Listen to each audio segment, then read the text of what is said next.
Yo, this is the Scarcity Studios YouTube channel. Please don't forget to like, comment, share and subscribe. And our sponsors are Alpha Claims and Hire Birmingham, the leading and best accident management company. Get a replacement car anywhere in 1 hour. I really appreciate you joining me today. And this third story comes from Burnley. I've got some more news from the north coming up in the next few days.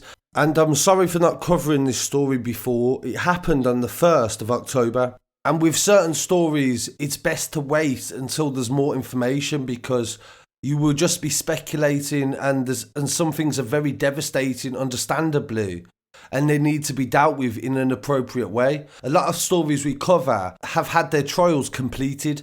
This story broke in the Lancashire Live newspaper, so credits to them, and they're the reference for the first part of this video. The police launched an investigation after a local doctor called Saman Sacharvi and Vian Mangrio, who was named as her daughter, were found dead inside a property in Burnley. The body of the doctor, who was aged 49 years old, was discovered by police along with the body of the girl at a house in the Reedley area of Burnley. Officers found evidence of smoke and fire damage inside the address as well. Lancashire Constabulary says there is a number of lines of inquiry and a live investigation is underway.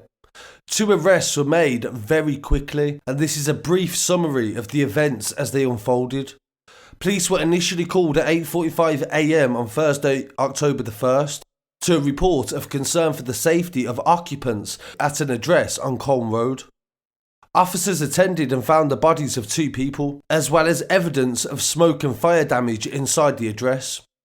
The deaths were treated as unexplained initially and an investigation was launched. Crime scene investigators attended and a blue tent was placed in the garden in the front of the property. Police later confirmed that 2 people who died at the house in Burnley were both female, and although the bodies had not been formally identified, the police had released the ages of the deceased. Post-mortem examinations were due to be carried out in due time as well, and Detective Chief Inspector Pauline Stables of Lancashire Police Force Major Investigation Unit said these are tragic and very sad circumstances, and my thoughts are with the family of those who have sadly died.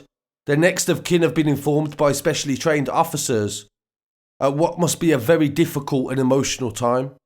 We are continuing in this investigation and at this time treating the deaths as unexplained. They then went on to identify Dr Saman and her daughter, Miss Mangrio, as the victims of this horrendous crime. Miss Mangrio was a pupil at Marsden Heights School in Nelson. Superintendent John Holmes from the Major Crime Unit said, "We remain in the relatively early stages of a major investigation, and a dedicated team of staff and detectives are following a number of inquiries." The NHS Foundation the doctor worked at said, "Our thoughts are with the family of Dr Sacharvi at this time, and she was a well-loved and well-liked colleague at the Trust. She was described as brilliant and a joy to work with," and police made further requests for information. On October the 3rd, police confirmed a murder investigation had been launched, and they said they now know the cause of death for the doctor. In a formal statement, the police said the body of the girl was yet to be formally identified, but they were sure she was the doctor's daughter, 14-year-old Vian. They lived together in the property in the area. A Home Office post-mortem was released on Saturday and revealed that Dr Sacharvi had died as a result of pressure to the neck. She had also suffered an assault, they said. Although the post-mortem was ongoing for Miss Mangrio, they could not give a cause of death at that time, but she was found badly burnt inside the address. Detectives are now treating the deaths as murder, and the next of kin have been informed of the development. So it was 2 days nearly later until they determined this as a murder investigation. They still wasn't sure exactly how the daughter Vian had died, and you can only assume it may have been to the fact that they burnt the bodies, and this would have made a post-mortem very difficult, which, as they believe is a murder investigation, would definitely have been the intention of somebody trying to cover up a murder. In an update on October the 4th, detectives confirmed they arrested 2 men. The police announced extra patrols in the area as the investigation continued. 2 men aged 51 and 56, both from Burnley, were detained shortly after 7 PM on Sunday evening. They were arrested on suspicion of murder ×2 and also rape ×2 and arson with intent to endanger life.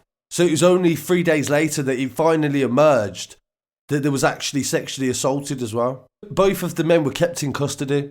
The police made a further request for more information about people in the local area. So it showed the police did not know exactly what was going on and they needed more information. In the latest update on the 8th of October today, Lancashire police have released a statement to say that the bodies of the mother and daughter were found at the address on the 1st of October in Reedley. Following inquiries, the 56-year-old man has been released without charge at this time, but the 51-year-old remains in police custody. And today, on Thursday, October the 8th, they arrested a 44-year-old woman on suspicion of perverting the course of justice and aiding and abetting murder. She's in police custody now, and the police have still not completed the post-mortem on her daughter. So this has been a fast-paced investigation over the past 3 days, and also a lot of developments. So you can understand why sometimes it's best to not cover a story, as somebody has been released without any charges.